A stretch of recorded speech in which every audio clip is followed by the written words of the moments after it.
Hi everyone, this is our channel, Meet the Real Story. Please like, share and subscribe. Hello, my name is Andrew and I'm 17 years old. Playing tennis has been my great passion since I was a kid. Focus, stamina, and fast reaction times are key requirements of this game. I began playing tennis in primary school and on my way to the top, I have faced some strong players, some of whom were older than me, but I beat them nevertheless. As I grew up and became more proficient, my ambition grew stronger too. My desired dream was to win the Grand Slam Championship and revel in the applause and cheering. I entered the national championship and reached the final match, which was to be played against a strong player. If he were to win the match, his next step would be the Olympics, so I intended to beat him at any cost. The problem was that he was more skilled than me.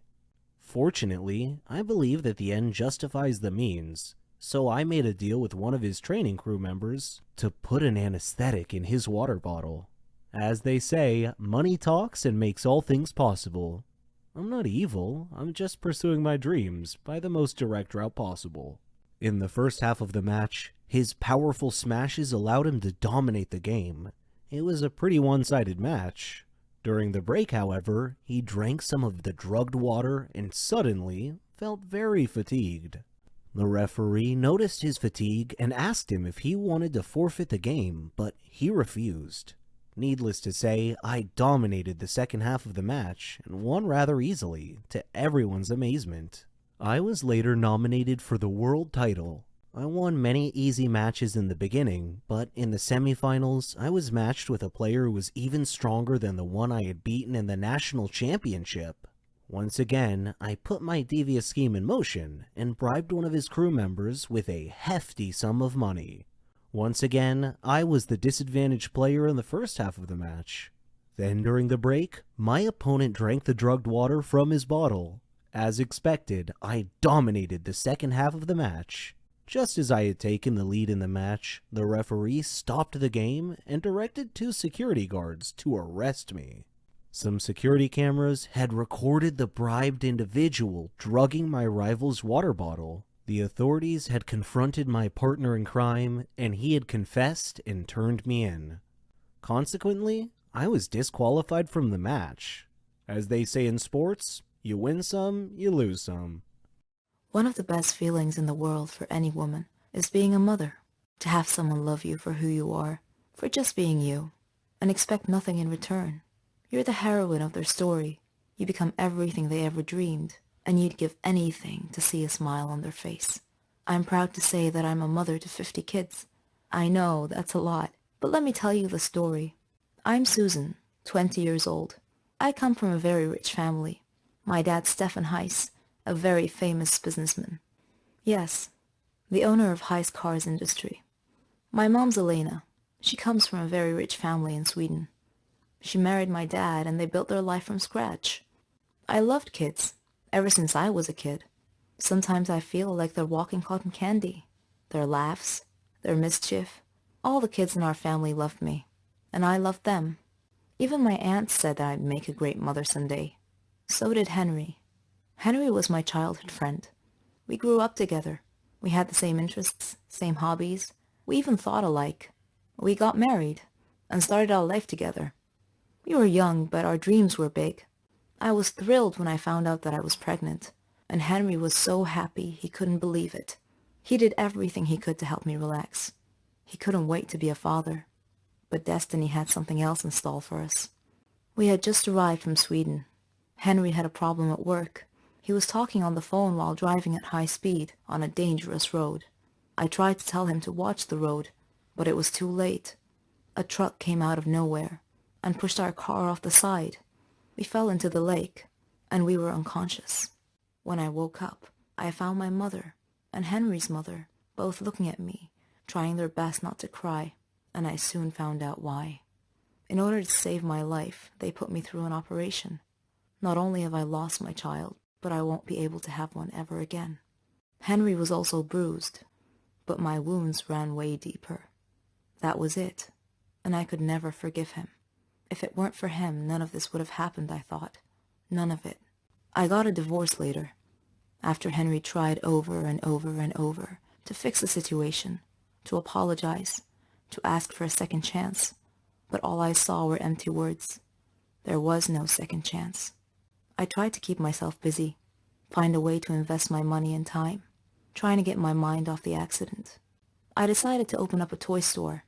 I wanted to bring joy to all the children. One day, as I was standing in my store, I glimpsed a small boy standing out front, looking at a toy. The boy was alone, about 8 years old, but that wasn't all. His clothes were patched up and looked more like rags. His face and hands were dirty, and he just stood there, looking at the doll, daydreaming. I found myself walking out to him, but when he saw me coming, he ran away. A few days passed, and that boy's gaze was all I thought of. Then, one day, I found him outside the store again, looking at a different toy. I moved towards him slowly this time, till I was right beside him. Then I said, "Do you like it?" The boy freaked out and tried to run again, but I caught his arm this time and said, "Don't be afraid. I'm Susan." The boy looked at me, terrified, and I smiled. He started to relax. He told me his name was Billy, and that he was 7, and that he lives nearby. When I asked him about his parents, he said he never knew them, that he lived with Uncle Max. I asked him who Uncle Max was, but he cast his eyes down and was nervous all of a sudden. He looked a bit scared. I got curious, so I took him home with me, let him shower, and prepared a hot meal. I told him that I'd take him home after he'd eaten. I asked him about where he lived. He was quiet for a second. Then he said he had to go, that his brothers and sisters were waiting for him. I asked him how many he had. "Around 50, he said. I was shocked. He told me that they all lived in a big room with Uncle Max. "But how is this Uncle Max able to look after you all?" I asked curiously. But he got nervous again, and he insisted that he must leave, so I decided to take him there. Maybe it'll help clear some of the mystery, I thought. I drove, and Billy was guiding the way, until we got there. The place was a bit far from all the other houses. It looked more like a dump, with some sort of shack built on it. A man was standing in front of the door, holding a kid by the arm and beating him senseless. The boy was younger than Billy, and Billy was shaking next to me, mumbling to himself, "He's gonna hit me too. I'm so late." Then he turned to me and said, "Bye, Susan. You have to leave now, quickly." And then he ran towards the shack. I backed up the car and stood nearby to see what happens. The man hit him hard across the face, and I heard him say, "Where's the money you stole today, boy?" Billy turned out his empty pockets, and the man dragged him inside by the collar. I wanted to help, so I decided to call Henry, who was more than happy to answer my call. I told him what had happened, and he came to me. We approached the shack together slowly and looked through the window. A lot of children, ages from 3 to 7. The place was a real dump. The man was sitting at a table. It had food and drink. Billy was dragging a heavy sack on the floor, and another kid was carrying a cup to bring to the man, who snatched it out of the boy's hand. Then he got up and started waking the rest of the kids, telling them to get out there and bring him money, that they would face a real nightmare if they didn't. I wanted to barge in, but Henry stopped me. He called the police instead. The police came quickly, and they caught the man. Apparently, he kidnapped these children from parks and surrounding areas, so they could steal for him, and he would starve them and beat them. The police didn't know what to do with all the children, and I felt like this was my second chance.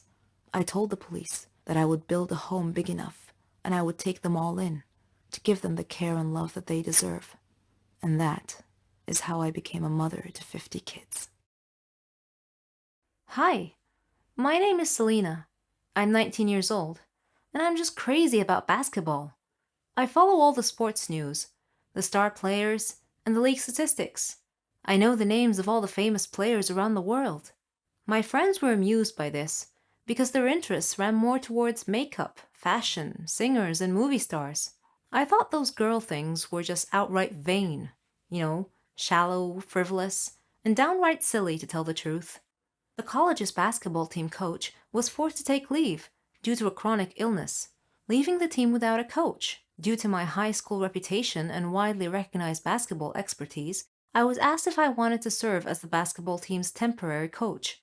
I had always dreamed of someday becoming a coach for a famous basketball team, so I jumped at the opportunity. School leagues presented opportunities for players to show what they've got and maybe get scouted by a professional league team. It was also my chance to start as a college basketball coach. By studying the opposing team's previous games, I analyzed their strategies and learned their strengths and weaknesses. I was able to excel and drive my team to an undefeated streak of winnings. We won the college league championship. I was selected to train a team in a professional league with another famous coach. It was an incredible opportunity for me to up my game a notch. During this time, I met an opposing team's coach named Jacob, who was something of a genius when it came to winning basketball strategies. He shared the same dreams as mine. He bragged that his team was better than mine. Well, I couldn't ignore the gauntlet he threw at my feet, so I challenged him to a game. My team against his, in the upcoming season, and may the best team win. If my team won, he would acknowledge me as a superior coach, and vice versa. The season began, and both our teams began beating all our opponents. I used these victories to hone my coaching skills to the next level. Both our teams were undefeated until the day we were to face each other in a championship game. The game began, and both teams played hard. We stayed closely matched the entire game. In the final few seconds of play, one of their players got past our defense. He scored a buzzer beat. I was crushed and began to cry, but my team's fans in the stadium broke into a loud applause. They began chanting my name, acknowledging that I have given them a great competitive, entertaining game. Jacob came over to me. I figured he came to gloat, but instead he got down on one knee and presented me with an engagement ring. I was in shock. The stadium cheered even louder. I may have lost the game that day, but for some reason, I felt like a winner. Hi there. I'm Andrew and I'm 23 years old. I'm a student in a medical college. I'm studying to become a doctor because it's my lifelong dream to find a cure for cancer. I want to save people's lives from the scourge of this disease. This war became personal for me when my mom fell victim to it. Mom fainted one day and we took her to a doctor who took some x-rays and diagnosed that she had lung cancer. Eventually, she succumbed to it and passed away. After that, I swore that I would find a cure for this hateful, evil curse on mankind. I began researching every book I could find on the subject, including old medical texts and foreign research papers and journals. One ancient tomb I perused mentioned a little-known, rare herb that grows high in the Himalayan mountains in China that was said to be able to reverse the effects of cancer damage. Heartened by this discovery, I set up a small expedition to go find said herb no matter the effort and no matter the cost. I completed my preparations and enlisted the help of one of my colleagues. The journey to the base of the mountains was tiring and difficult, and the trek up the mountainside was long and arduous. Once we reached the Tibetan plateau, we began searching for this rare, wondrous herb. We queried the members of a local nomadic tribe living there for clues. Luckily, their old shaman was familiar with the herb and told us where to look. Following his directions, we found it at long last. But finding it was only part of the battle. We returned home to my lab. I then had to see if I could extract a cure from it. The research and testing would take time, money, and effort. After months and months of experimentation and trials, suffering failure after failure, I ultimately achieved success by sheer persistence and luck. I formulated a cure for cancer in my lab. What a momentous day for humanity this was. I couldn't wait to publicize my findings in the medical journals and tell the world that cancer had finally been conquered. Then just 2 days later, I received a mysterious phone call from an unknown person with a gravelly voice who threatened me with death if I were to publicize my findings.